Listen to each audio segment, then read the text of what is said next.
भारत प्राचीन काल से रहस्यों का देश रहा है। इस देश ने दुनिया भर के लोगों को अपने धार्मिक और सांस्कृतिक विशेषताओं से प्रभावित किया है। हालांकि कई विद्वानों ने भारत से जुड़ी असामान्य घटनाओं के हल निकालने की कोशिश की है, मगर अभी भी ऐसी कई पहेलियां हैं जिनका समाधान अभी तक विज्ञान के पास नहीं है। आज हम ऐसे ही 10 चौंकाने वाले पहलुओं के बारे में बात करेंगे जिसे विज्ञान अभी तक सुलझा नहीं पाया है। आंध्र प्रदेश के अनंतपुर जिले में लिपाक्षी नाम के एक छोटे से गांव में वीरभद्र मंदिर है। 16वीं शताब्दी में विजयनगर आर्किटेक्चर शैली में निर्मित इस मंदिर की इमारतें और गलियारे सैकड़ों पत्थर के स्तंभों द्वारा समर्थित हैं। इनमें से एक स्तंभ विशेष रूप से दिलचस्प है क्योंकि यह जमीन से जुड़ा हुआ नहीं है, बल्कि फर्श से लगभग 1 से 2 सेंटीमीटर ऊपर छत के सहारे लटका हुआ है। स्तंभ के नीचे कपड़ा या कागज आसानी से आर पार किया जा सकता है, लेकिन एक पिलर जिसका वजन 1 टन से अधिक है वो सिर्फ छत के सहारे कैसे लटक सकता है। छत और स्तंभ को अलग अलग मटेरियल से बनाया गया है और ना ही उस समय सीमेंट जैसे बाइंडिंग मटेरियल का उपयोग किया जाता था। कर्नाटक के मैसूर जिले में तलाकाडू नामक एक शहर है। इस शहर में प्रवेश करने पर इस शहर की एक विशेषता देखने को मिलती है। यह पूरी जगह रेत से भरी हुई है, जिससे शहर छोटा रेगिस्तान बन गया है। रेत शहर के चारों ओर मौजूद है, यहाँ तक कि कुछ जगहों पे रेत के एकत्रित होने से सैंड ड्यून्स तक बन गए हैं। लेकिन इस छोटे रेगिस्तान की सबसे दिलचस्प बात यह है कि यह शहर जिस जगह पर स्थित है वह देश की सबसे उपजाऊ जमीनों में से एक है। कावेरी नदी कुछ ही मीटर की दूरी पर बहती है। फिर इस शहर में इतनी बड़ी मात्रा में रेत कैसे एकत्रित हुई, यह अभी तक एक रहस्य बना हुआ है। राजस्थान में जैसलमेर से लगभग 25 किलोमीटर दूर कुलधरा नामक सुनसान गांव है। ब्राह्मणों द्वारा बसाया गया यह समृद्ध गांव अज्ञात कारणों से 19वीं शताब्दी के आसपास छोड़ दिया गया था। आज जो कुछ बचा है वह 400-500 पुरानी टूटी हुई इमारतें हैं, लेकिन गांव क्यों छोड़ दिया गया था और उसकी आबादी का क्या हुआ ये किसी को नहीं पता। कुछ का कहना है कि गांव में पानी बिल्कुल समाप्त हो गया था, जबकि कुछ का कहना है कि गांव भूकंप से प्रभावित था। वास्तव में जो हुआ उसका ठोस सबूत किसी के पास नहीं है और अभी भी यह एक रहस्य बना हुआ है। कर्नाटक के हम्पी में स्थित विठला मंदिर भारत के सबसे प्रसिद्ध स्मारकों में से एक है। इस मंदिर के मुख्य हॉल की चारों दिशाओं में 56 पत्थर के बीम हैं। यह बीम अलग अलग आकार के हैं और जब भी इन पर हाथ या कोई वस्तु टकराती है तो संगीत की ध्वनि पैदा होती है, लेकिन इन ध्वनियों की आवाज क्यों आती है यह अभी भी किसी को नहीं पता। आर्कियोलॉजिस्ट कहते हैं कि पिलर्स में मेटल ओर्स हो सकते हैं जो रेजोनेट होकर ध्वनि पैदा करते हैं, लेकिन यह अभी भी नहीं मालूम उस समय के कारीगरों को मंदिर के निर्माण के दौरान इन स्तंभों की विशेषता के बारे में ज्ञान था या यह केवल एक संयोग है।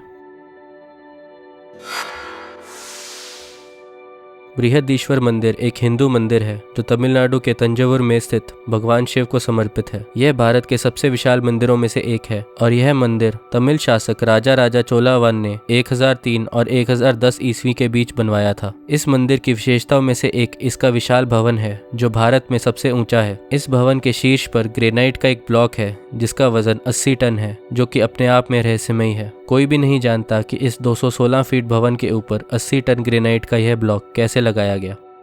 कुछ लोग कहते हैं कि एक सीधा रैंप बनाया गया था और पत्थर को पुरुष और हाथियों द्वारा रस्सियों की मदद से खींचा गया, जबकि कुछ का कहना है कि एक स्पाइरल रैंप का उपयोग किया गया था। किसी भी मामले में इस तरह के भारी पत्थर को उठाना हजारों साल पहले आसान काम नहीं रहा होगा।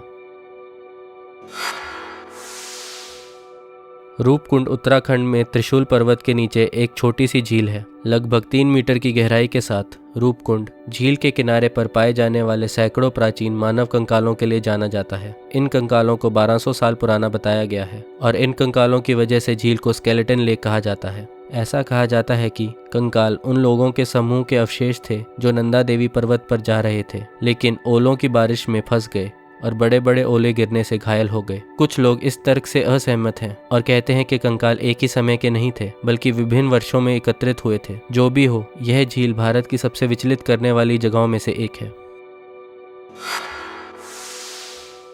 गुजरात के रन ऑफ कच्छ के सॉल्ट मार्शेस में और पश्चिम बंगाल के वेटलैंड्स में दूर देखने पर अजीब रोशनी दिखाई देती है। बंगाल में इन लाइट्स को अलैया कहा जाता है और गुजरात में इसे चीर बत्ती कहा जाता है। आसपास के लोग कहते हैं कि यह रोशनी उन मछुआरों की आत्माओं की है जो दलदल में फंसकर अपनी जान गंवा बैठे थे। वैज्ञानिक रूप से यह कहा जाता है कि यह रोशनी फॉस्फीन और मीथेन के कारण उत्पन्न होती है, जो ऑक्सीजन के संपर्क में आने पर जल उठती है। लेकिन ये पूर्ण रूप से अभी तक साबित नहीं हुआ है और अभी भी यह डरावनी रोशनी एक रहस्य बनी हुई है।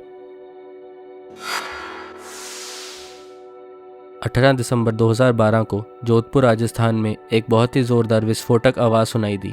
विस्फोट की आवाज़ सुनते ही स्थानीय लोगों में घबराहट फैल गई और जल्द ही लोगों ने इसके कारण के बारे में अनुमान लगाना शुरू कर दिया। जब कोई नुकसान की सूचना नहीं मिली तो लोगों ने अनुमान लगाया कि इसका कारण किसी लड़ाकू विमान के साउंड बैरियर को तोड़ना रहा होगा। लेकिन भारतीय एयरफोर्स ने उस दिन किसी भी विमान गतिविधि के होने से इनकार कर दिया, जिससे यह आवाज़ और अधिक रहस्यमय बन गई। आज तक कोई नहीं जानता कि इस धमाके की आवाज़ क्या थी और कहां से आई थी।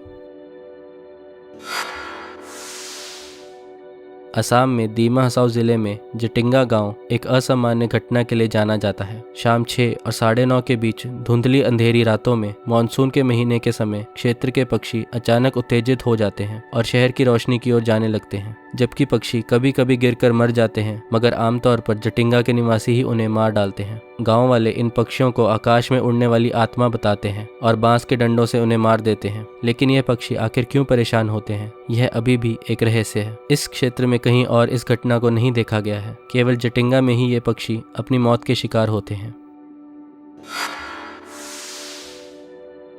श्री यगंती उमा महेश्वरा मंदिर आंध्र प्रदेश में कुर्नूल जिले में एक मंदिर है। श्रद्धालुओं का मानना है कि मंदिर के सामने नंदी की मूर्ति का आकार बढ़ता जा रहा है। स्थानीय लोगों का कहना है कि मूर्ति शुरुआत में अपने वर्तमान आकार से बहुत छोटी थी और अब इसका आकार इतना बढ़ गया है कि इसका असर आसपास के स्तंभों पर पड़ रहा है। यह कहा गया है कि मूर्ति को बनाने के लिए उपयोग किए जाने वाले पत्थरों में पानी को सोखने की क्षमता है। मूर्ति पर भक्तों द्वारा डाला गया पानी पत्थर द्वारा सोख लिया जाता है, जिससे मूर्ति का आकार धीरे धीरे बढ़ता है। लेकिन वैज्ञानिक रूप से यह अभी तक साबित नहीं हुआ है।